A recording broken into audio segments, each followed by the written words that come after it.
اعوذ باللہ من الشیطان الرجیم بسم اللہ الرحمن الرحیم الحمد للہ والصلاة والسلام علی رسول اللہ وآلہ آل اللہ واللعنۃ الدائمۃ علی اعدائہم وأعداء اللہ من یوم عداوتہم الی یوم لقاء اللہ اما بعد فقال اللہ تبارک و تعالی فی کتابہ المجید وفرقانہ الحمید اعوذ باللہ من الشیطان الرجیم قد خلت من قبلکم سنن فسیروا فی الارض فانظروا کیف کان عاقبۃ المکذبین ھذا بیان للناس وہدی وموعظۃ للمتقین صدق اللہ العلی العظیم۔ حیات انسانی کی ہدایت کے لیے خداوند تبارک و تعالی نے سنن مقرر کی ہیں و قوانین بنائے ہیں۔ ان سنن و قوانین میں سے ایک اہم بنیادی و اساسی ضابطہ خداوند تعالی نے قانون احقاق و ابطال ہے، جو سنت حق و باطل کی بنیاد پر قائم ہے و استوار ہے۔ قانون احقاق و ابطال جو حیات انسانی کی ہدایت کے لیے ہے، ضابطۂ حق و باطل کی بنیاد پر ہے۔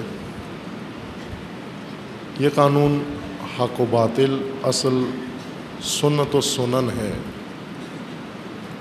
پہلی سنت کہہ لیں ہم، ترتیب کے لحاظ سے اگر بحث کرتے ہم تو سب سے پہلے اس سنت سے بحث ہونا چاہیے تھی، سنت حق و باطل یا قانون حق و باطل۔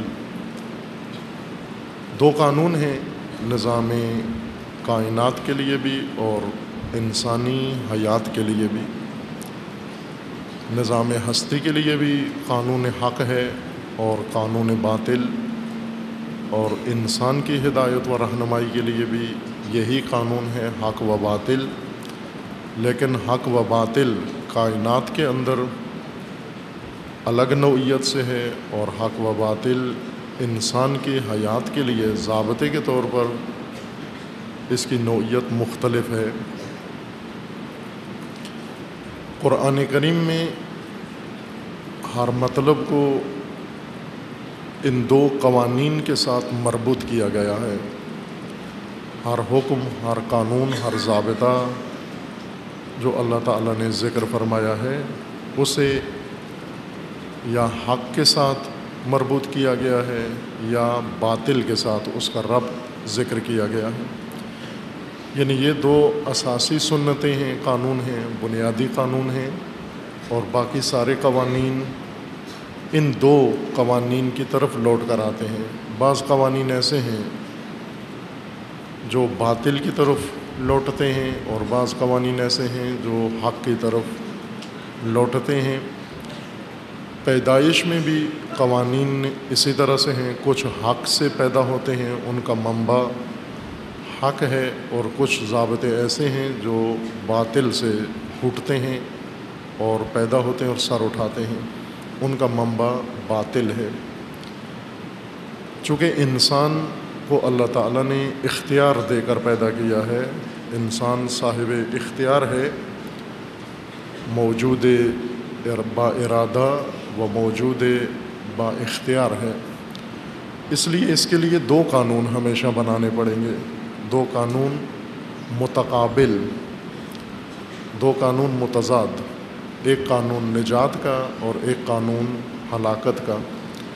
یہ با اختیار ہونے کے لیے لازمی ہے۔ اگر دو قانون نہ بنائیں، صرف ایک راستہ انسان کے لیے، ایک قانون بنایا جاتا، انسان کے اختیار کی نفی ہو جاتی ہے، انسان کا اختیار قائم نہیں رہتا، باقی نہیں رہتا۔ چونکہ ملائکہ کے لیے صرف ایک قانون ہے، زمین و آسمان کے لیے ایک قانون ہے، تمام موجودات کے لیے ایک قانون ہے۔ انسان اور انسان کی شبیہ اگر کوئی مخلوق ہو جیسے جن ہیں، ان کے لیے دو قانون ہوں گے ہمیشہ، چونکہ انہیں ارادہ اور اختیار دیا گیا ہے، شعور دیا گیا ہے، اور اس بنا پر دو قانون، ایک نجات کے لیے ہے اور ایک قانون انسان جس پر اگر اختیار کرے اور چلے، چن لے اس کو، وہ اس کی ہلاکت کے لیے ہے، رسوائی کے لیے ہے، دنیا و آخرت کی بربادی کے لیے ہے۔ انسان کے لیے انسان کی فضیلت اسی میں ہے، کمال انسان کا اسی میں ہے کہ اس طرح کے قوانین ہوں، انتخاب کر کے جائے، چن کے جائے،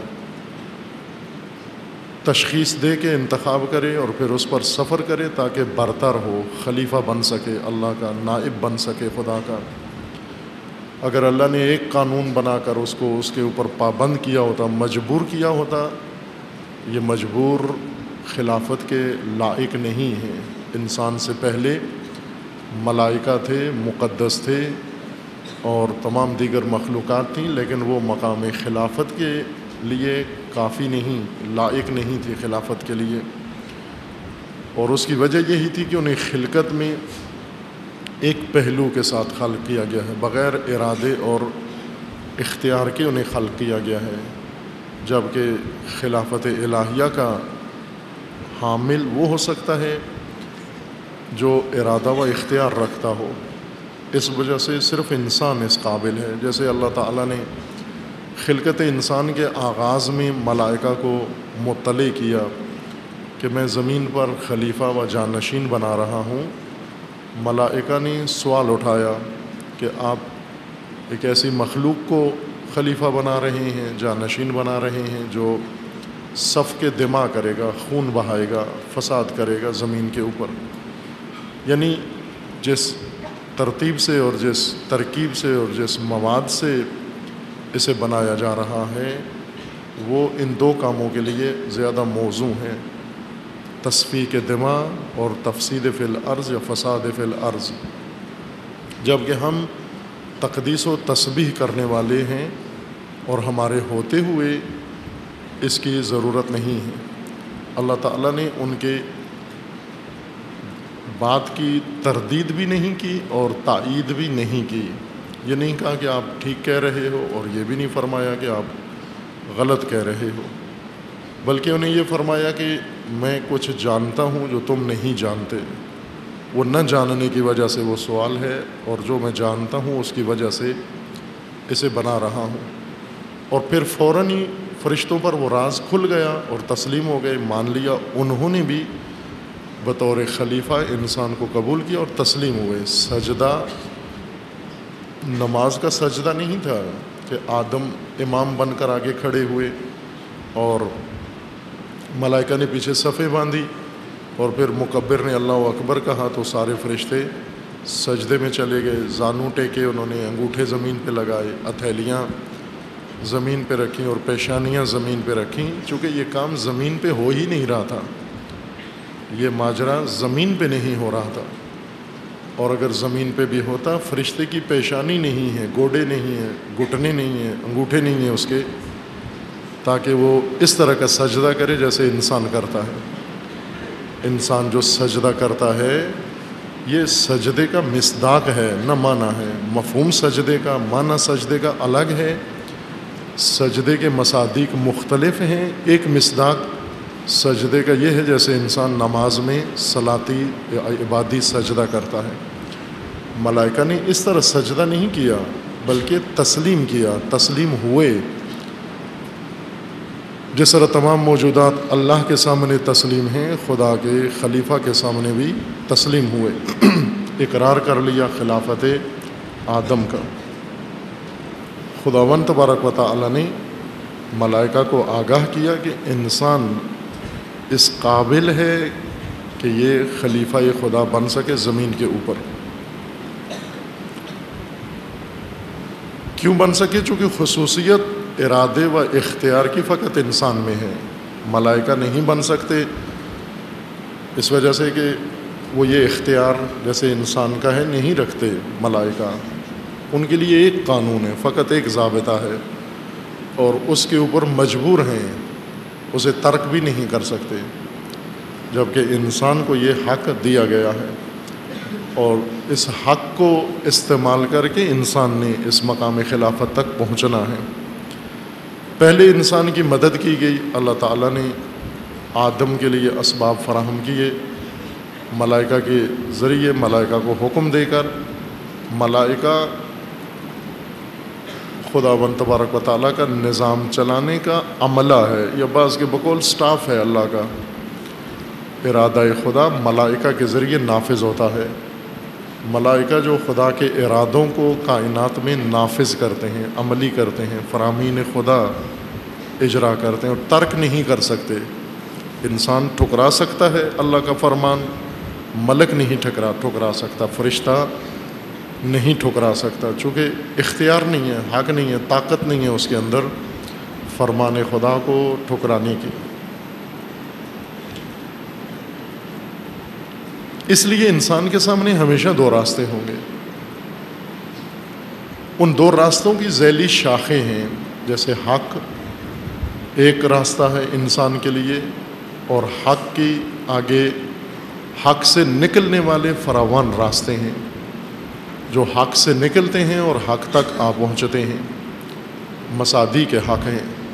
اسی طرح باطل ہے حق کے مقابلے میں، اور باطل سے نکلنے والے راستے، باطل راستے جو باطل سے آ ملتے ہیں، باطل سے آ جڑتے ہیں، اختتام پذیر بھی باطل پر ہوتے ہیں اور نکلتے بھی باطل سے ہیں، اور ان راہوں کا انجام بھی باطل پر ہی ہوتا ہے۔ اور حق سے جو راستے نکلتے ہیں ان کا انجام حق پر ہوتا ہے، چونکہ حق سے نکلے ہوئے راستے ہیں یہ۔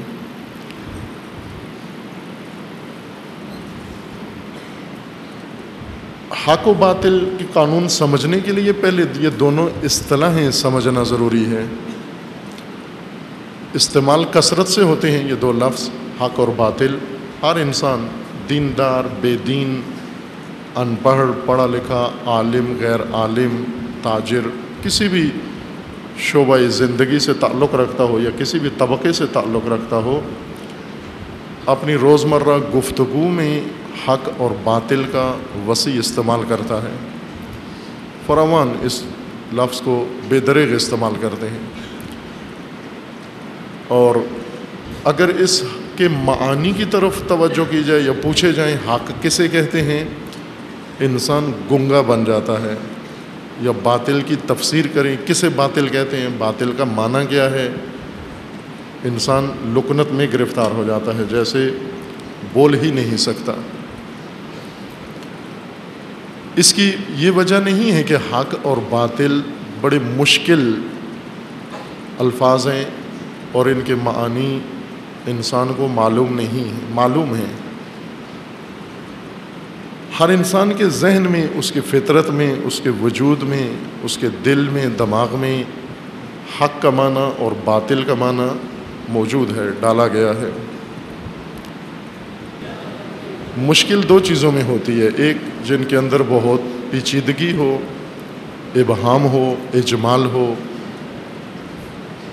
نامانوس، اجنبی و غریب الفاظ،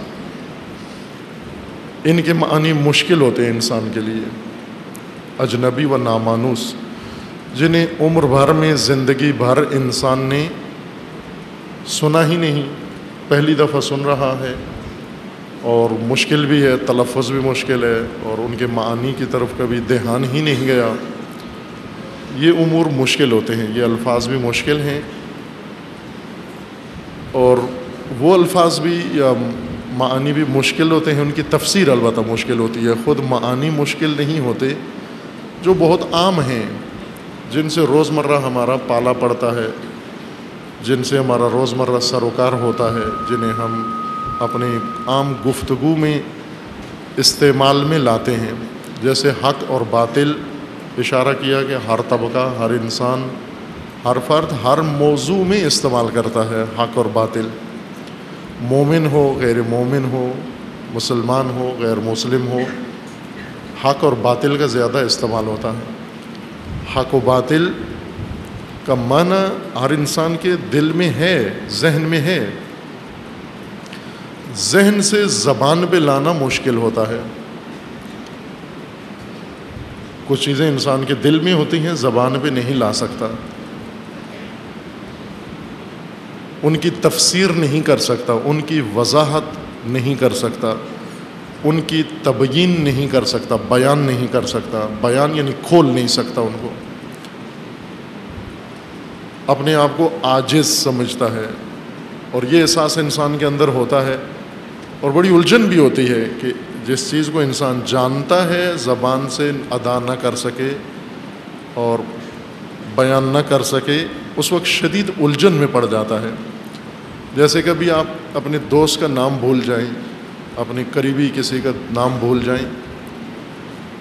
ایک بزرگ کے بقول کہ وہ اپنا نام بھول گئے، خود اپنا نام بھول گئے، اور کہا کہ اگر چند سیکنڈ میں یاد نہ آتا مجھے تو میں ہارٹ اٹیک ہو کے مر جاتا وہاں پر. اتنی کیفیت شدید ہوئی الجھن مجھے اس وقت کہ چند لحظے اگر اور اپنا نام یاد نہ آتا تو میری موت واقع ہو جاتی. اس قدر کربناک حالت ہو گئی میری وہاں پر. اپنی کتاب میں لکھا انہوں نے.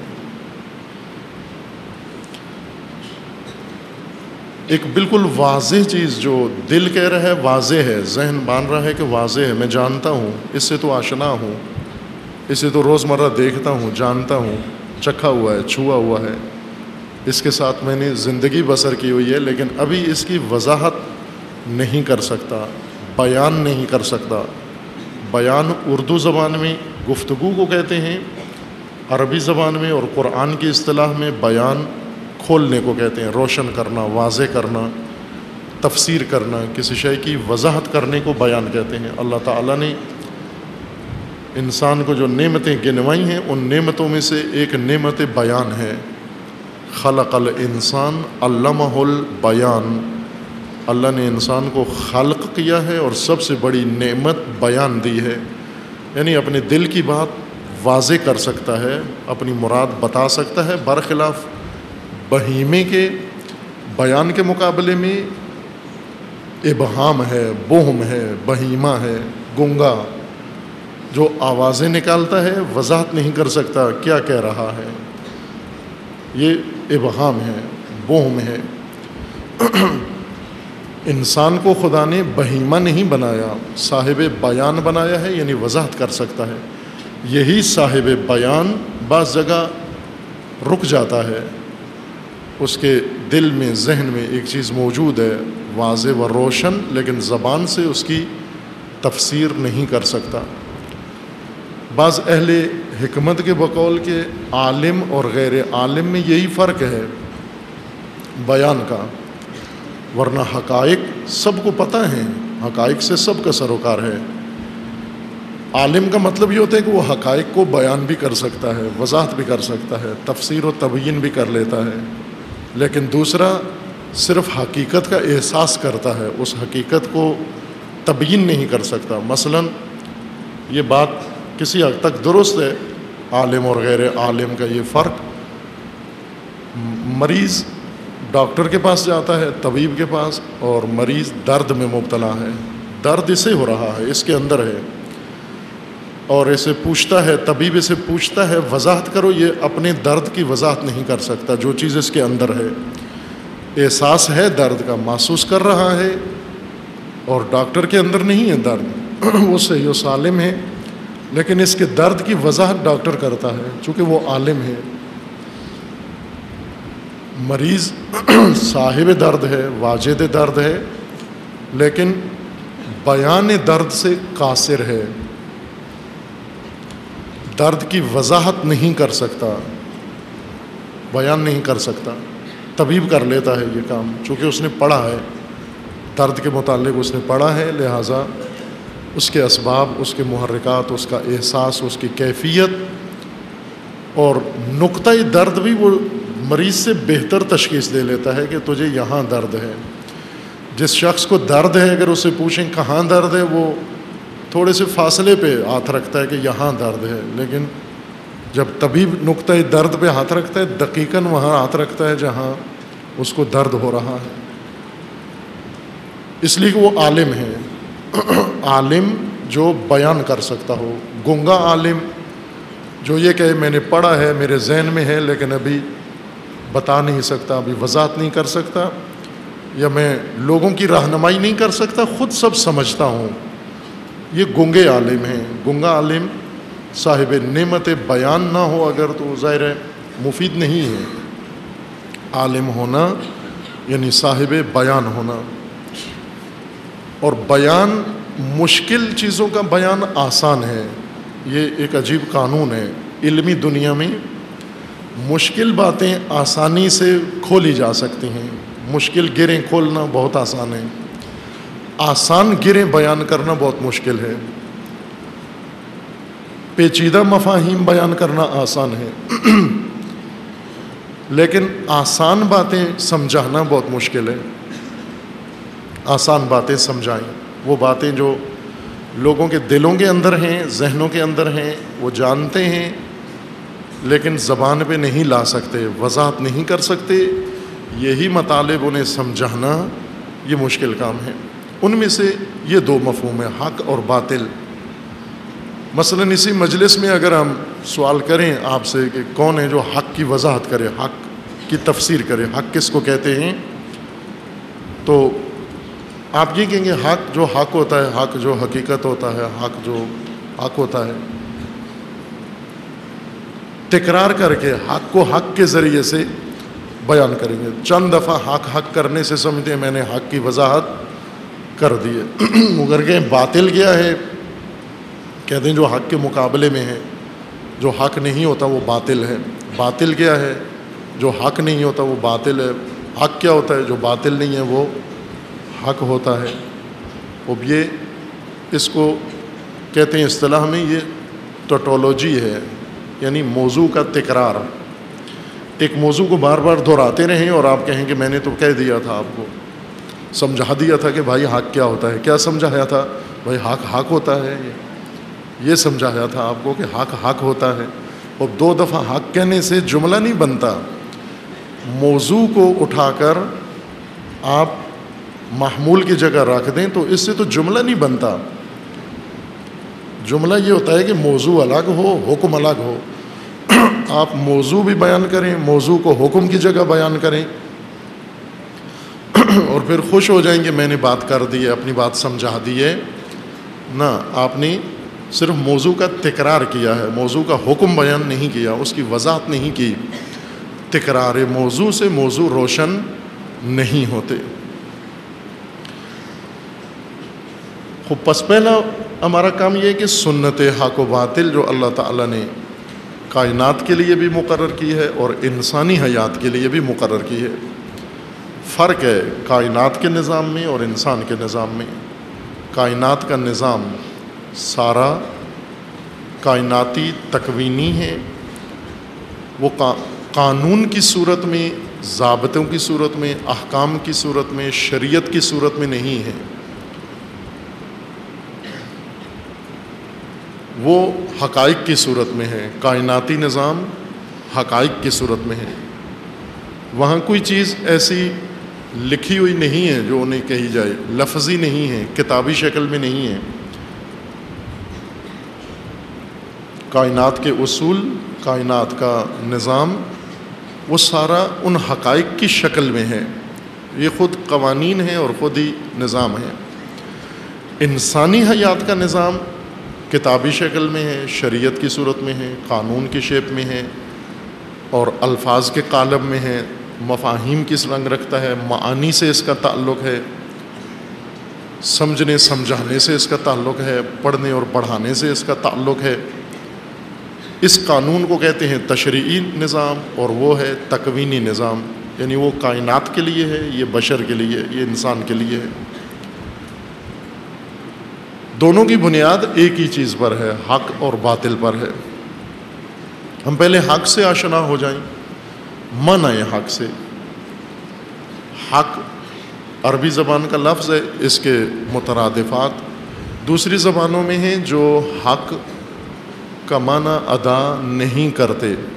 اس لیے اکثر زبانوں نے جیسے اردو فارسی نے یا اردو فارسی سے جو ملحقہ زبانیں ہیں پنجابی ہے، سرائکی ہے، پشتو ہے اور لہجے ہیں مختلف، انہوں نے حق ہی کا لفظ چنا ہوا ہے، حق ہی استعمال کرتے ہیں۔ اس پنجابی میں بھی حق ہی کہتے ہیں، سرائکی میں بھی حق کہتے ہیں، پشتو میں بھی حق کہتے ہیں، بلتی گلگیتی میں حق کہتے ہیں اور متعلقہ سارے زبانوں میں حق کہتے ہیں۔ اور اچھا کام کیا انہوں نے کہ اس کا ترجمہ نہیں کیا، جبکہ انگلش میں حق کو حق نہیں کہتے اور متحیر ہیں، ہر جگہ اس کے لیے ایک الگ بات کر دیتے ہیں، کسی جگہ حق کو کچھ کہتے ہیں، کسی جگہ حق کے بدلے میں کچھ اور لکھ دیتے ہیں، جیسا حالات ہو یا جیسے موقع ہو ویسا لفظ اس کے بدلے میں استعمال کر دیتے ہیں۔ اور شاید دنیا کی کسی زبان میں حق کے مفہوم کو وہ الفاظ ادا نہیں کر سکتے جو ان زبانوں میں مقرر کیے گئے، کسی ایک پہلو کو البتہ حق کے کسی پہلو کو ادا کر سکتے ہیں، لیکن حق کی جامع عکاسی و ترجمانی نہیں کر سکتے۔ اسی طرح باطل بھی ہے، باطل کے اندر جو جامعیت ہے وہ ان الفاظ کے اندر نہیں ہے جو متبادل کے طور پر استعمال ہوتے ہیں۔ حق معنی حق، حق کے معنی ہے جو لفظی معنی اس کا، لغوی معنی حق کا ثبات، ثابت ہو جو چیز، ثبات ہو جس کو حاصل، جس کو ثبات حاصل ہو، ثابت ہو، عربی زبان میں اسے حق کہتے ہیں۔ اور جس کے اندر ثبات نہ ہو، سے کے ساتھ، تے والی سے، 3 نقطوں والی تے، ثبات نہ ہو جس کے اندر، اسے باطل کہتے ہیں، جس شے کو ثبات حاصل نہ ہو، یا اگر اس کا ثبات ہو لیکن وقتی ثبات ہو، اس کو بعد میں ختم ہو جانا ہے۔ ثبات و حق دونوں سے مراد، ہم یوں اس کو تفسیر کریں اپنے الفاظ کے ذریعے سے، ہونا، ثبات سے مراد یعنی ہونا۔ اگر کسی شے کے لیے یہ حالت حاصل ہو جائے جس کو ہم اردو زبان میں کہتے ہیں ہونا، یہ ہے کا لفظ ہر جملے میں ہم استعمال کرتے ہیں، گرمی ہے، حبس ہے، بھوک ہے، پیاس ہے، روزہ ہے، روز قدس ہے، نیند ہے، فلاں ہے، یہ ہے۔ آپ توجہ کریں، ہر بات کے ساتھ آپ ہے کا لفظ لگاتے ہیں، اضافہ کرتے ہیں۔ ہے کیا سمجھانے کے لیے ہے، کیا سمجھانے کی خاطر لفظ ہے استعمال کر رہے ہیں ہم؟ ہے ہونے کے لیے ہے، یعنی اس سے یہ پتہ چلتا ہے کہ اس شے کو ثبات حاصل ہے جو ہے کے ذریعے سے ہم اس تک پہنچاتے ہیں۔ مثلا گرمی ہے، گرمی کا ہونا اس وقت ثابت ہے، یہ گرمی کا ہونا یہ انسان کے لیے طے ہے، واضح ہے کہ گرمی کا ہونا انسان درک کر رہا ہے گرمی کے ہونے کو۔ گرمی کا ہونا تخیل نہیں ہے، اس موسم میں گرمی کا ہونا احساس نہیں ہے، واقعاً ہے۔ گرمی کو ثبات ہے، گرمی کا ہونا انسان کے لیے روشن ہے، انسان کے لیے ثابت ہے، انسان کے لیے واضح ہے کہ گرمی ہے۔ جس جملے کے ساتھ بھی آپ ہے لگاتے ہیں، ہے اس شے کے ہونے کی طرف اشارہ ہے کہ یہ شے جس کے بارے میں کہہ رہا ہوں اس کا ہونا ثابت ہے، اس کے لیے ثبات اس کو حاصل ہے۔ اس کے مقابلے میں جو حالت ہوتی ہے، ہونے کے مقابلے میں نہ ہونا، نہ ہونا، وہ بہت ساری اشیاء ہیں جن کا ہونا، یہ حالت ہونا یا یہ ان کو حاصل نہیں، ہونے کی نعمت نصیب نہیں ہے ان کو۔ جیسے ابھی آپ میں سے کسی کا بچہ نہیں، اولاد نہیں، ممکن ہے بعضوں کے ہوں گے لیکن جوانوں کی بات کر رہا ہوں کہ جوانوں میں سے آپ کے بچے نہیں، آپ کی اولاد، آپ کے پوتے، آپ کے نواسے ہونے کی حالت نہیں ان کو ملی، حاصل نہیں ہوئی، یہ ثبات ہونا نصیب نہیں ہوا. یہ نہ ہونا یہ باطل ہے. نہ ہونے کو باطل کہتے ہیں. ہونا، کسی شے کا ہونا حق ہے، نہ ہونا باطل ہے. باطل نہ ہونا ہے. نیستی، فارسی میں اس کے لیے لفظ استعمال کرتے ہیں نیستی، اور ہونے کے لیے لفظ استعمال کرتے ہیں ہستی. چونکہ جیسے ہم ہے کہتے ہیں، فارسی والے ہست کہتے ہیں. مثلا ہم کہتے ہیں گرمی ہے، اگر فارسی بولنے والا ہو تو وہ کہتا ہے گرما ہاست. ہم کہتے ہیں گرمی ہے، وہ کہتا ہے گرما. گرمی کو گرما کہہ دیتا ہے، چونکہ اس کو زیادہ گرمی لگتی ہے، وہ مذکر بنا دیتا ہے اس کو. آپ کہتے ہیں گرمی ہے، وہ کیا کہتا ہے گرما ہست. ہے اور ہست ہونے کی علامت ہیں، گرمی کے ہونے پر دلالت کرتے ہیں، گرمی کے ہونے کا پتہ دیتے ہیں. ہے اردو کا اور ہست فارسی کا. اب ہے سے آگے الفاظ بنانا مشکل ہے، اور نہ ہونے سے بھی آگے کوئی اور لفظ نہیں بنتا اردو میں. بنے تو بے ڈنگا بنے گا.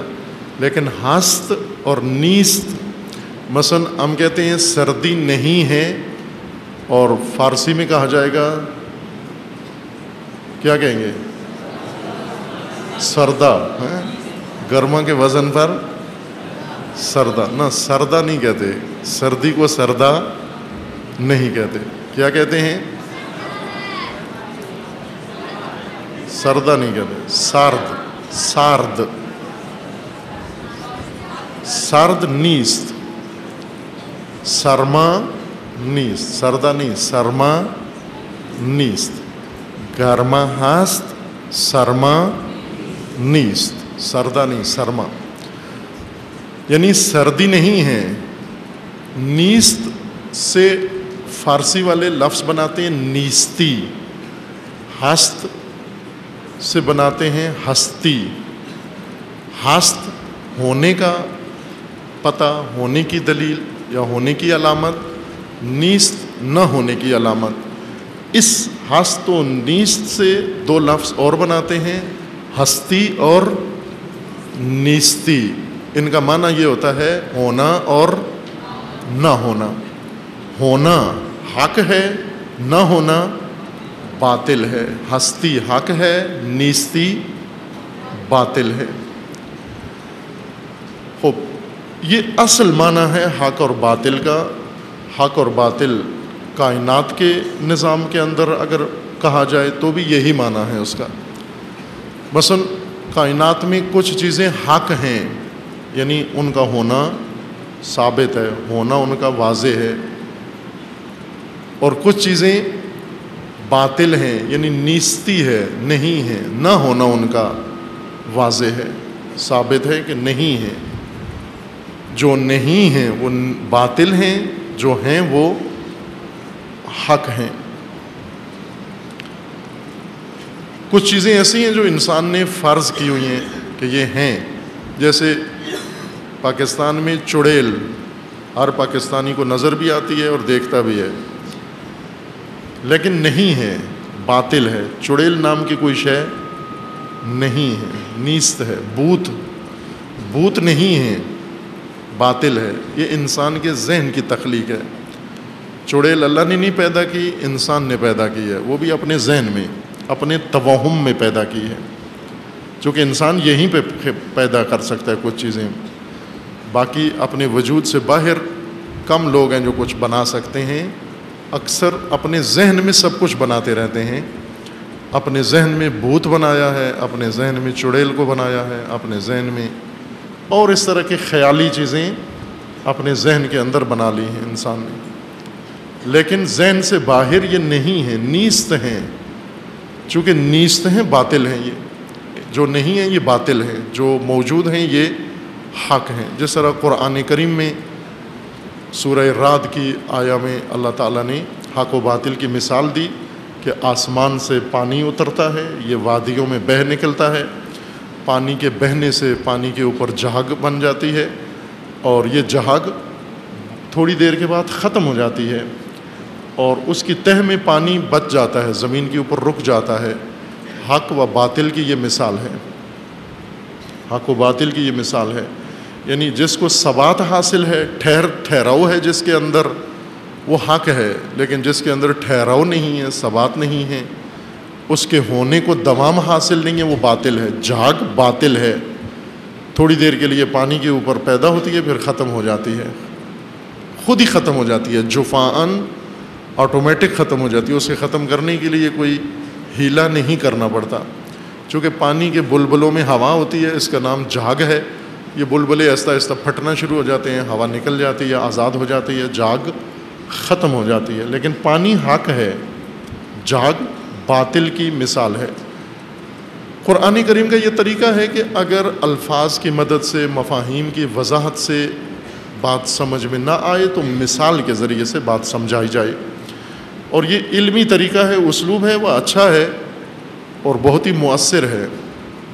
اکثر لوگ علمی وضاحت ان کے ذہن میں نہیں پڑتی، چونکہ ذہن آمادہ نہیں ہوتے علوم کے لیے، ذہن معدے کے اختیار میں ہوتے ہیں اور معدے کے ڈیمانڈ سے زیادہ آشنا ہوتے ہیں، مانوس ہوتے ہیں، انہیں چنا چاول اور بریانی، پیزا، برگر یہ کہو تو فوراً بات سمجھ میں آ جاتی ہے، اور اگر آپ حق کہو، باطل کہو، حقیقت کہو، ہست کہو، نیس کہو تو ہینگ ہو جاتے ہیں۔ وجہ کیا ہے کہ ذہن معدے کی خدمت میں ہے۔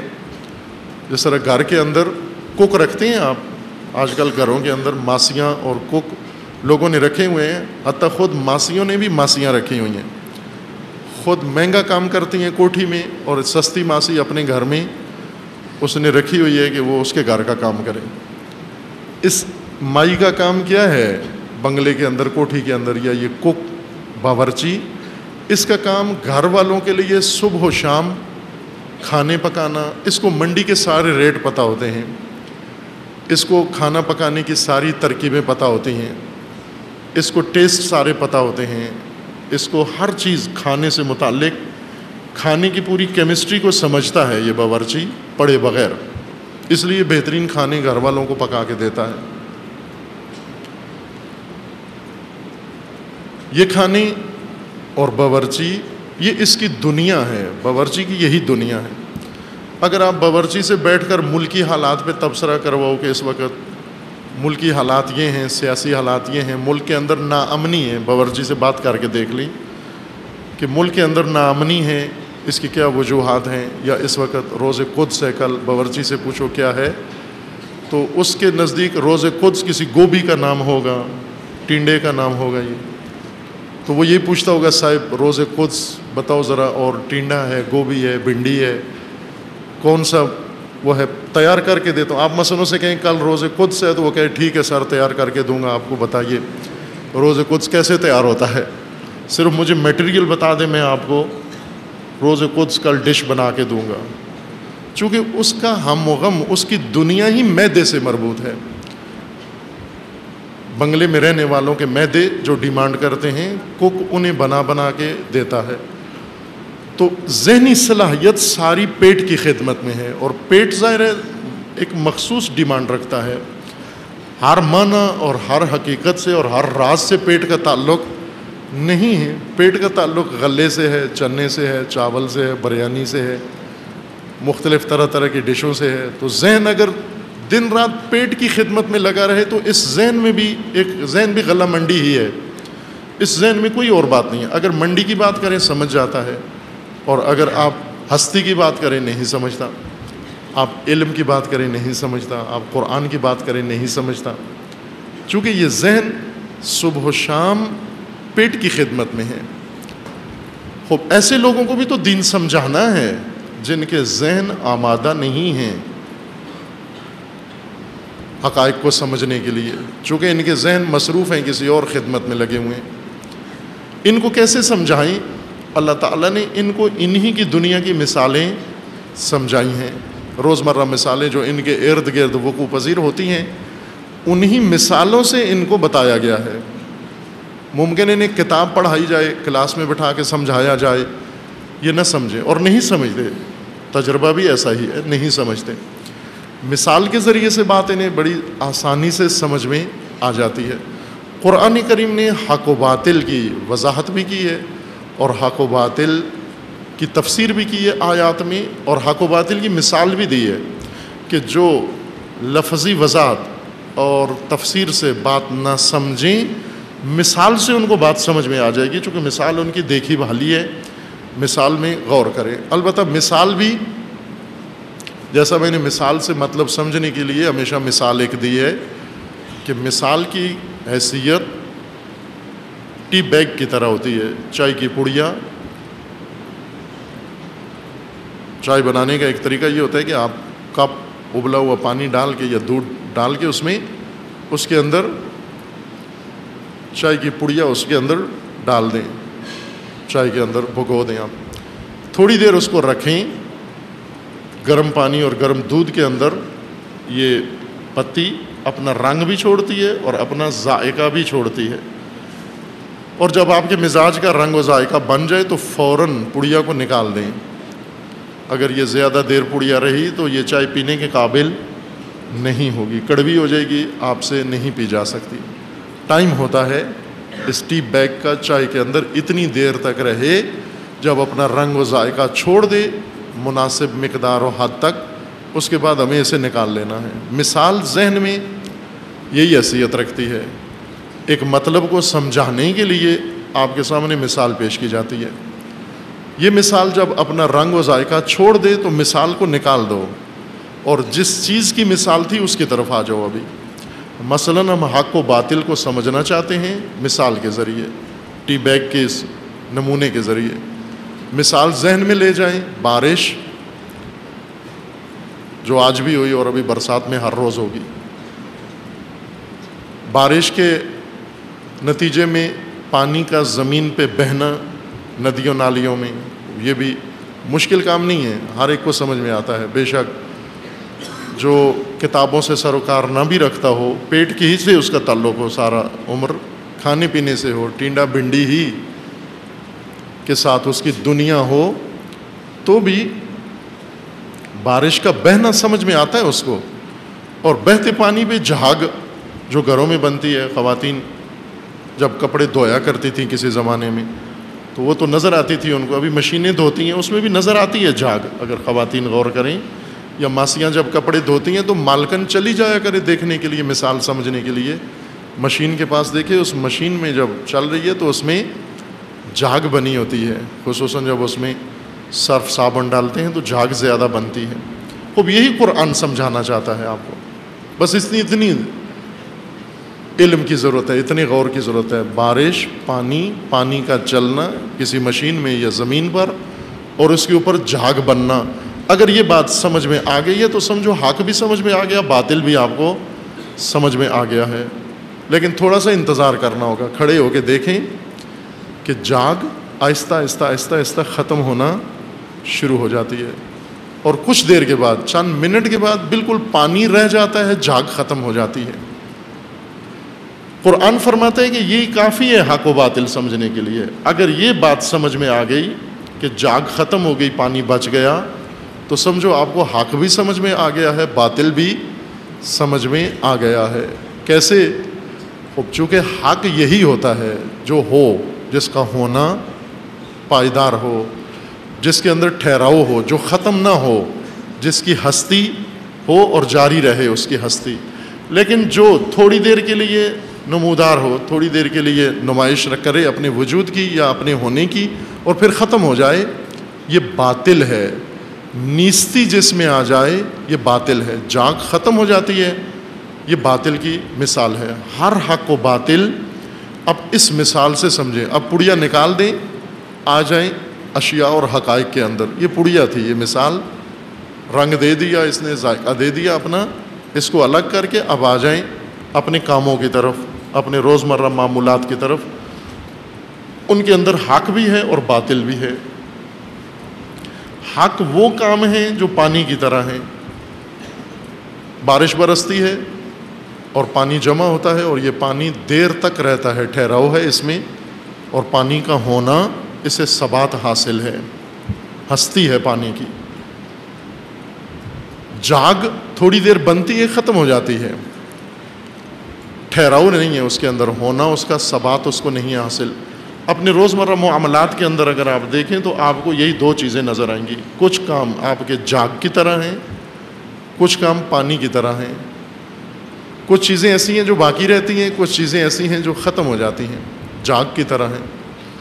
مثلا مثال، چھوٹی سی ایک مثال، آپ نے افطار میں کھانا کھایا، کھانا ابھی باقی ہے پیٹ کے اندر، غذائیت ہے، یہ غذائیت آپ کے پیٹ میں نظام ہضم کے عمل کے بعد خون میں اور دیگر غذائی مواد میں تبدیل ہو کر بدن کی توانائی بن جائے گی، لیکن ذائقہ اس کا، ٹیسٹ اس کا، لذت اس کی، وہ ابھی نہ منہ میں ہے، نہ پیٹ میں ہے، نہ معدے میں ہے، کہیں بھی نہیں ہے۔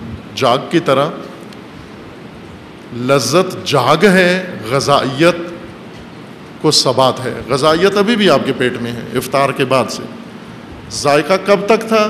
جب تک یہ کھانا زبان کے ساتھ ٹچ ہو رہا تھا، جو ہی زبان سے نیچے گیا بدمزہ و خوشمزہ ایک ہو گیا، تیرے حضور میں پہنچے تو محمود و ایاز سارے ایک ہو گئے، دال کھائی یا چکن کھایا، یہ سب زبان کی حد تک ہے، زبان پہ چکن الگ ہے، دال الگ ہے، لیکن حلق کے نیچے پیٹ میں الگ الگ نہیں، ایک ہے سب۔ غذائیت محفوظ ہے، ذائقہ ختم ہو گیا، طعم ختم ہو گیا، یہاں پر یہ جاگ تھی جو ختم ہو گئی۔ ان کو آپ اپنے تمام اعمال، فردی اعمال، اجتماعی اعمال، قومی اعمال، عبادی اعمال، غیر عبادی اعمال، ان سب کے اوپر آپ اس کو تطبیق کریں، اس مثال کو جو قرآن کریم نے حق اور باطل کی وضاحت کے لیے بیان کی ہے۔ بہت سادہ سی مثال ہے اور آسان مثال ہے۔ اس مطلب کے بعد اب آتے ہیں ہم کہ اللہ تعالیٰ نے انسان کے لیے بھی اور کائنات کے لیے بھی حق کو ایک قانون کے طور پر بنایا ہے، اور باطل اس کے مقابلے میں ایک سنت دیگر و قانون دیگر و ضابطۂ دیگر موجود ہیں، اور یہ دونوں حق اور اس کے مقابلے میں باطل، یعنی ہونا اور نہ ہونا، ہستی اور نیستی، کائنات کے قانون کو ابھی ہم یہاں بیان نہیں کرتے، حق و باطل، اگرچہ پہلے اسی کی وضاحت لازمی ہے۔ اگر نظام ہستی میں، کائنات میں حق و باطل کی وضاحت نہ ہو، انسانی نظام میں حق و باطل سمجھ میں نہیں آتا، اور کائنات کے اندر حق و باطل کی وضاحت ظاہر ہے اس موضوع، ہمارے اس فرصت کا یا کارگاہ کا موضوع نہیں ہے، اس کے لیے آپ کو وقت نکالنا ہوگا، اور ظاہر ہے کہ پاکستانیوں کی ترجیح میں نہیں ہے یہ علوم، یہ بات فلسفہ سمجھاتا ہے۔ کائنات کی تفسیر، کائنات کی تشریح، کائنات کی حقیقت سے آشنا کرنا، نظام ہستی، یہ علم فلسفہ کے ذمے ہے۔ وہ فلسفہ جو پاکستانیوں کے لیے سخت مضر ہے، ان کی روٹی کے لیے، جاب کے لیے اور ان کے فیوچر کے لیے، ان کی شہرت کے لیے سخت مضر ہے۔ فلسفہ پڑھو گے کھاؤ گے کیا؟ اس لیے کوئی پاکستانی نزدیک نہیں جاتا، اور جو قوم اس علم سے محروم ہے وہ ابد الآباد پسماندہ قوم ہے۔ محال ہے اس قوم کا ترقی کرنا، صنعت میں، سیاست میں، معیشت میں، معاشرت میں، کسی شعبے میں اس کے اندر سائنسدان پیدا ہوں، اس کے اندر بڑے بڑے علامے پیدا ہوں، اس کے اندر سب کچھ پیدا ہو، لیکن یہ سوسائٹی، یہ بے حیثیت قوم، یہ معاشرہ ہرگز ترقی نہیں کر سکتا، دنیا کے اندر ترقی نہیں کر سکتا، نہ کہ دینی مسئلے میں، دنیاوی امور میں ترقی نہیں کر سکتے جب تک یہ فلسفہ نہیں پڑھیں گے۔ اور ظاہر ہے کہ معلوم نہیں یہ کیسے ہوگا، پاکستان میں کون سی نسل پاکستان کی آئے گی جن کے اذہان فلسفی ہوں گے، جو فلسفہ کے دوست ہوں گے، جو فلسفہ پسند کرنے والے ہوں گے، جو فلسفہ کو اپنی ترجیح میں رکھیں گے۔ یہ مادر علم ہے، تمام علوم کی ماں ہے فلسفہ، تمام علوم اس سے جنم لیتے ہیں۔ اور یہ رئیس العلوم ہے، سرپرست ہے تمام علوم کا، تمام علوم کی سرپرستی کرتا ہے۔ جو علم اس سے باہر ہے وہ علم ایسے آوارہ ہے، وہ علم نہیں ہے، ایسے اوٹ پٹانگ ہے وہ، جو فلسفہ کے زیر سایہ نہیں پڑھتا۔ مثلا میتھ فلسفہ کی شاخ ہے، فزکس فلسفہ کی شاخ ہے، کیمسٹری فلسفہ کی شاخ ہے، عقائد فلسفہ کی شاخ ہے، شریعت فلسفہ کی شاخ ہے۔ ان سب کا سرپرست علوم علم فلسفہ ہے۔ خوب ہمارے مفتیان نے ہمیں فتویٰ دیا ہوا ہے کہ یہ حرام ہے، اسے پڑھنے سے انسان جہنم میں چلا جاتا ہے، بے دین ہو جاتا ہے۔ اور آپ نے دیندار رہنا ہے تو صرف مزاروں پہ رہو، فلسفے کی طرف نہیں آنا، اور بعض سکلز آپ سیکھ لو۔ انڈسٹری چلانے کے لیے آپ کو فقط یہ چند مہارتیں آنی چاہیے، اور یہ اپنا کام چلاؤ، چولہا چلاؤ، آپ کو کیا لگے کائنات خدا نے کیسے بنائی ہے۔ آپ چائنا کی فیکٹری دیکھو کیسے بنائی ہے اس نے، چلے گی کیسے، یہ سیکھو۔ آپ اللہ کے کاموں میں مداخلت نہ کرو، نہ ان کو سمجھنے کی کوشش کرو۔ یہ دیکھو چائنا کیا کر رہا ہے، کیا بنا رہا ہے، اور ہم نے اسے خریدنا کیسے ہے، اسے بیچنا کیسے ہے، اسے استعمال میں کیسے لانا ہے۔ یہ طے ہے عزیز من، جب تک کسی قوم کی بنیاد میں فلسفہ نظام ہستی، فلسفہ حیات، فلسفہ انسان، فلسفہ خلقت نہ ہو، جس قوم کے پاس فلسفہ نہ ہو، یعنی کائنات شناسی نہ ہو، ہستی شناسی نہ ہو، انسان شناسی نہ ہو، جہت ہی نہیں ہوتی اس کی، وہ کدھر جا رہی ہے اسے خود نہیں معلوم۔ وہ صم بکم عمی لا یعلمون ولا یفقہون، انہیں کچھ نہیں پتہ کدھر جانا ہے ہمیں۔ اور تمام غربی شرقی اقوام میں جا کر دیکھیں، سب سے زیادہ مقبول ترین علم مغرب میں فلسفہ ہے۔ مغربی دانشور فلسفے کو سب سے زیادہ پسندیدہ علم ہے ان کا۔ ہمارے علوم پسندیدہ نہیں۔ کوئی بھی آپ مغرب میں جائیں، کسی بچے سے پوچھیں، کوئی پائلٹ نہیں بننا چاہتا۔ ایک بچہ بھی آپ کو، کوئی یتیم بھی پائلٹ نہیں بننا چاہتا۔ کیوں؟ انہیں پتہ ہے پائلٹ بننے کا مطلب کیا ہے۔ پائلٹ کا مطلب یہ ہے کہ مزدور بنو، جا کر بے گناہوں پہ بم مارو۔ وہ کیا بنو گے؟ اسکالر، فیلسوف، مدبر، مفکر۔ آپ فہرست نکالیں، مثلا اسی وقت مغرب کے اندر سینکڑوں فیلسوف ہیں، ایک ملک کے اندر سینکڑوں فیلسوف۔ برطانیہ میں، جرمنی میں، فرانس میں اس وقت سینکڑوں فلاسفہ موجود ہیں ان کی۔ امریکہ میں اپنے طرز کا فلسفہ ہے ان کا، ظاہر ہے قرآنی فلسفہ، الہی فلسفہ، حقیقی فلسفہ نہیں ہے ان کے پاس، اپنے طرز کا فلسفہ ہے، مادی فلسفہ ہے، اور اپنی مادی دنیا کا فلسفہ ہے ان کے پاس، لیکن بالآخر اپنا نظام فلسفے کی مدد سے چلا رہے ہیں، نہ ان صنعتوں کی مدد پر۔ صنعتیں فلسفہ کی بنیاد پر قائم ہیں، سیاست فلسفہ کی بنیاد پر قائم ہے، سوسائٹی فلسفہ کی بنیاد پر استوار ہے، اور یہ علم ہم سے چھین لیا گیا، محروم کر دیا گیا۔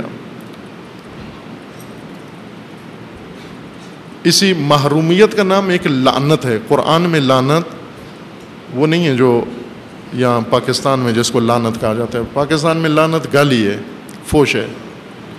قرآن کریم میں لعنت سے مراد رحمت کے مقابلے میں اپوزٹ حالت ہے۔ لعنت یعنی محرومیت، رحمت نعمت کا ہونا، لعنت اس نعمت کا نہ ہونا۔ اور یہ علم نہ ہونا ایک لعنت ہے، یہ واقعاً لعنت ہے، یہ لعن شدہ ہیں پھر ہم۔ اور کچھ ہیں جنہوں نے یہ حرکت کی ہے، محروم کیا ہے اپنی اقوام کو۔ سر سید احمد خان امام ہے اس لعنت کی آغاز کا، امام سرخیل سر سید احمد خان ہے، جس لعنت میں اس نے اس قوم کو ڈالا ہے۔ یہ لعنت سر سید احمد خان نے شروع کی ہے، گلے میں ڈالی ہے ہمارے۔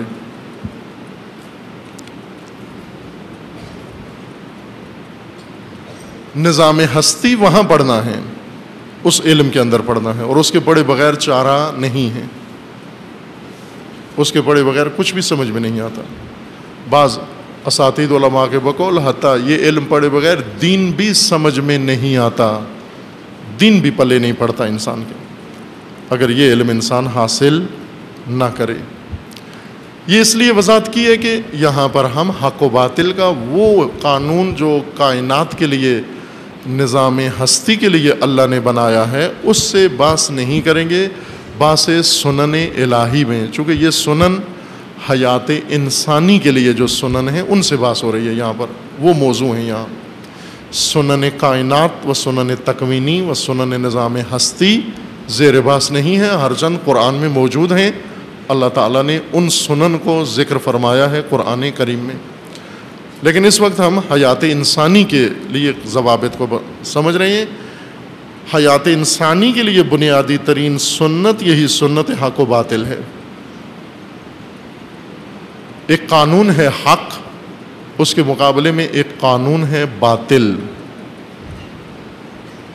انسانی اعمال کے لیے، انسانی افکار کے لیے، انسانی حرکت کے لیے، انسانی حیات کے لیے، انسانی نظام کے لیے سنت حق اللہ نے قائم کی ہے اور انسان کو حکم دیا ہے کہ اس سنت حق پر قائم رہو. اس کے مقابلے میں قانون باطل بنایا ہے اور کہا ہے کہ اس قانون پہ بھی چل سکتے ہو تم اگر ارادہ کرو چاہو تو، لیکن تباہی ہے. سنت باطل و قانون باطل پر چلنا ہلاکت ہے و تباہی ہے. قانون حق پر چلنے میں نجات ہے، سعادت ہے و ارتقاء ہے.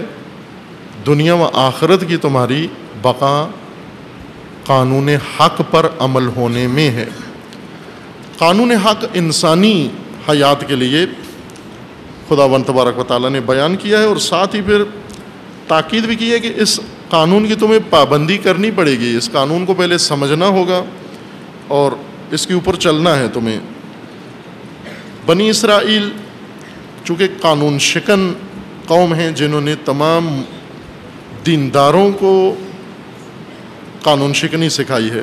مسلمانوں کے اصل استاد بنی اسرائیل ہیں. جتنے کرتب آج مسلمان کرتے ہیں یہ سارے قرآن نے بتایا ہے کہ بنی اسرائیل سے شروع ہوئے.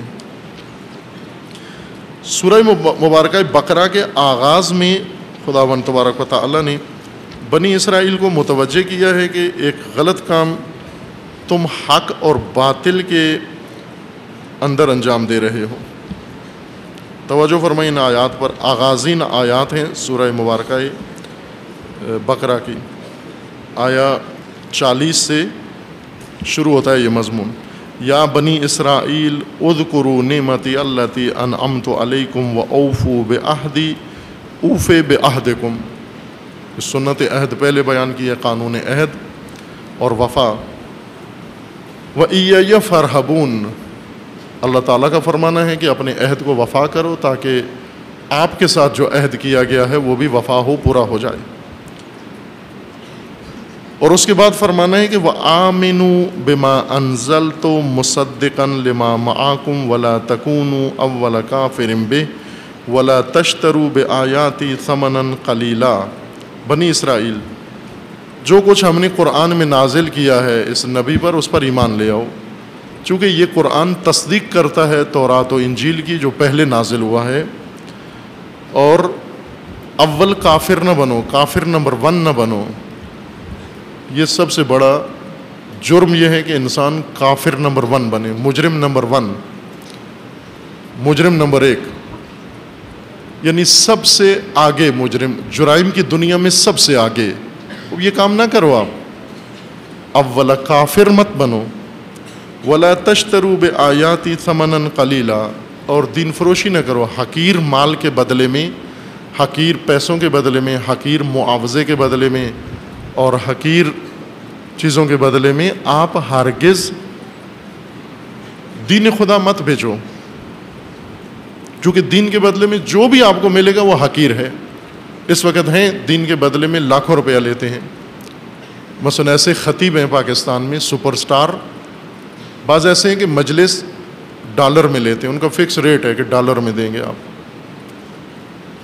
$1000 ایک مجلس ان کی، البتہ 4-5 سال پہلے کا ریٹ تھا. اب کرنسی ڈی ویلیو ہو گئی، یہ معلوم نہیں ابھی ریٹ کیا ہے ان کا. ڈالر میں لیتے ہیں پیسہ. بعض ایسے ہیں جو پہلے کہتے ہیں کہ پہلے بینک میں پیسہ جمع کرو, بینک سے میسج آئے گا کہ اتنا اماؤنٹ ہمارے بینک میں آیا ہے, ہوٹل کی بکنگ کرو 5 اسٹار ہوٹل کی, اور گاڑی اور ساتھ گارڈ اور فلاں اور ساتھ کھانے کا مینیو, پھر ہم سوچیں گے استخارہ نکالیں گے کہ آپ کی مجلس پڑھنی ہے یا نہیں پڑھنی. ایسے خطیب پاکستان میں ہیں, انڈیا پاکستان دونوں میں ہیں, جو محرم سفر اضحیٰ کے ایام, اس کو سیزن کہتے ہیں, سیزن, اور پورا سیزن بیچ دیتے ہیں. کسی ٹینڈر نکالتے ہیں کہ کوئی ہے جو محرم سفر کا ہمارا سیزن خرید لے. سیزن خریدنے سے مراد ان کی یہ ہے کہ وہ ہمیں اتنا پیسہ, ہماری ڈیمانڈ ابھی دے دے محرم سفر سے پہلے, پھر اس کے بعد ہم سے جتنی مجالس پڑھوانی ہے پڑھوا کے اور اس سے زیادہ کما لے. مثلا وہ کہتے ہیں کہ ہمیں 2 کروڑ روپیہ دے دو محرم سفر دونوں کا, پھر اس کے بعد آپ 2.5 کروڑ کما لو, آپ 3 کروڑ کما لو. اور ایسے آڑتی ہیں جو ان کو یہ بزنس آتا ہے اور وہ کرتے بھی ہیں. 2 کروڑ اس ذاکر خطیب کو دے دیا, اور پھر اس کے بعد ان سے مجلسیں مختلف ملک کے ہر جگہ پر پڑھوا کے ان سے فیسیں لے کے اور بنا لیتے ہیں, 2.5-3 کروڑ کما لیتے ہیں. 2 کروڑ اس کو دیتے ہیں, باقی اپنا ان کا نکل آتا ہے. یہ کام ہو رہا ہے. اب یہ حقیر ہے, یہ 2.5 کروڑ. قرآن اسی کو کہہ رہے ہیں یہ حقیر ہے. اگرچہ 2.5 کروڑ آپ میں لگتا ہے بہت زیادہ ہے, لیکن قرآن کہتا ہے سمنن قلیلا سمنن حقیرا. یہ صغیر و پست و گھٹیا پیسہ ہے, جو دین کے بدلے میں لیا جائے وہ گھٹیا پیسہ ہے, کتنا ہی زیادہ کیوں نہ ہو. دین بیچ کر جو پیسہ لیا جائے وہ گھٹیا پیسہ ہے. سب سے پست پیسہ ہے دین خدا بیچ کر جو پیسہ لیا جائے, وہ مقدار میں زیادہ ہو یا مقدار میں کم ہو, فرق نہیں پڑتا. وہ گھٹیا ہے, پست ہے, پلید پیسہ ہے. اس سے روکا گیا کہ خبردار یہ کام مت کرو. وَإِيَّايَ فَاتَّقُونَ, اور مجھ سے ڈرو, تقوی اختیار کرو. اور اس کے بعد آیا 42 میں ہے وَلَا تَلْبِسُوا الْحَقَّ بِالْبَاطِلِ, حق و باطل میں تلبیس مت کرو, مخلوط مت کرو. حق کو باطل کے اندر, باطل کو حق کے اندر مخلوط مت کرو, ملاؤ مت.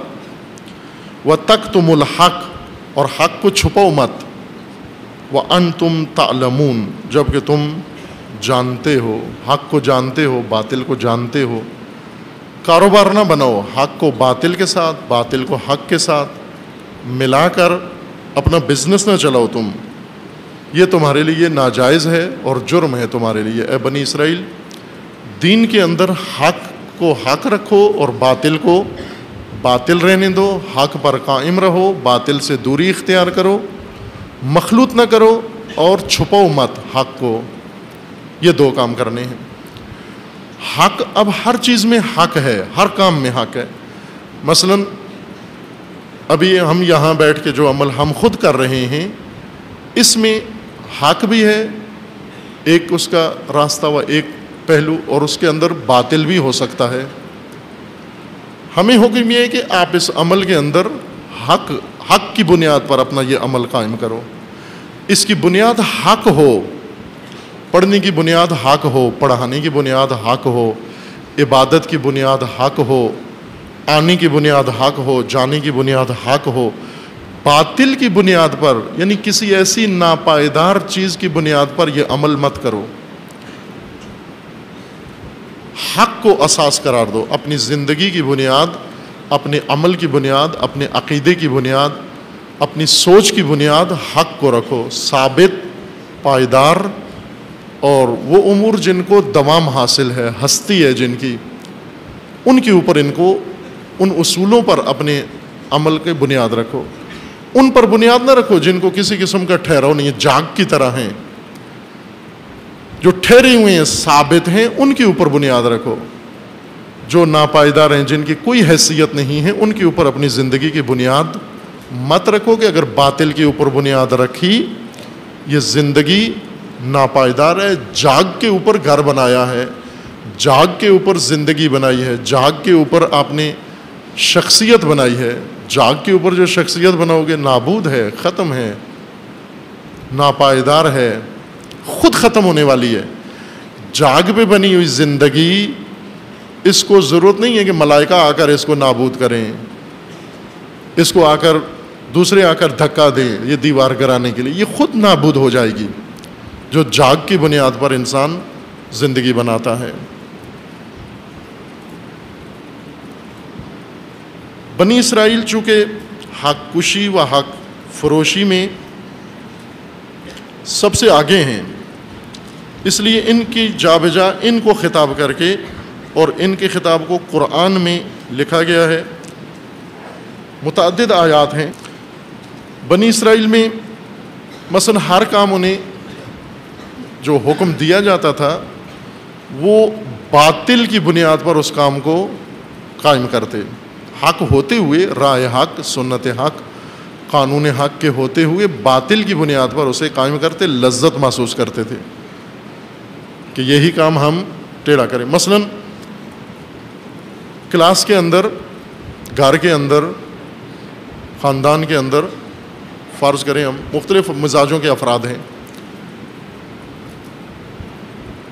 ایک ہی کام دو آدمیوں کو بتایا جائے، ایک وہ کام انجام دیتا ہے اور جو اصول اپناتا ہے کام کے انجام دینے کے لیے بنیادیں وہ اور ہیں، دوسرا وہی کام کرتا ہے لیکن ان ضابطوں کے برعکس، الٹ غلط اصولوں کے اوپر وہی کام کرتا ہے. دونوں بیٹھے ہوئے ہیں ایک ہی جگہ پر. علامہ اقبال کے بقول کے پرواز ہے دونوں کی اسی ایک فضا میں، کرگس کا جہاں اور ہے شاہی کا جہاں، اور گدھ لاشخور وہ پرندہ جو مردار کھاتا ہے یہ بھی اونچی پرواز اڑ رہا ہے اور اسی فضا میں، اور شاہین بھی یہیں اڑ رہا ہے، لیکن دونوں کی دنیا الگ ہے. ایک کی دنیا مردار کھانا ہے اور ایک کی دنیا فضا میں شکار کرنا ہے، بلندیوں پہ جانا ہے. شاہین کی پرواز اور گدھ کی پرواز ایک ہی آسمان میں ہو رہی ہے، لیکن یہ کہاں اور وہ کہاں. یہ اس اونچائی سے پھر مردار پہ گرتا ہے آ کر، اور وہ اس اونچائی پہ شکار پہ جپٹتا ہے جا کر. شکار سے مراد یعنی ہدف، بڑا ہدف رکھتا ہے اور اسی پرواز میں اس ہدف تک پہنچتا ہے. جبکہ گدھ اتنی اونچی پرواز کے بعد، اتنی بڑی ڈگری کے بعد پھر گندگی پہ اترتا ہے، ڈگری لے کر اونچی پرواز اڑ کے پھر نیچے آتا ہے، اعلیٰ تعلیم حاصل کر کے پھر مردار کے اوپر جپٹ کے پڑتا ہے وہاں پر. یہ دو اصول ہیں، ایک ہی فضا میں دو پرندے ہیں، دو شخصیتیں ہیں، دونوں کے دو اصول ہیں، دونوں پرواز کر رہے ہیں، لیکن ایک کی بنیاد کس پر ہے، دوسرے کی بنیاد کس کے اوپر ہے. حق و باطل میں دونوں تقسیم ہو جاتے ہیں. آیات متعدد ہیں، انشاءاللہ آنے والے ایام میں ان آیات کا جائزہ لیں گے جو حق تعالیٰ نے اس قانون حق و باطل کے لیے بیان فرمائی ہیں. وصلی اللہ علی محمد.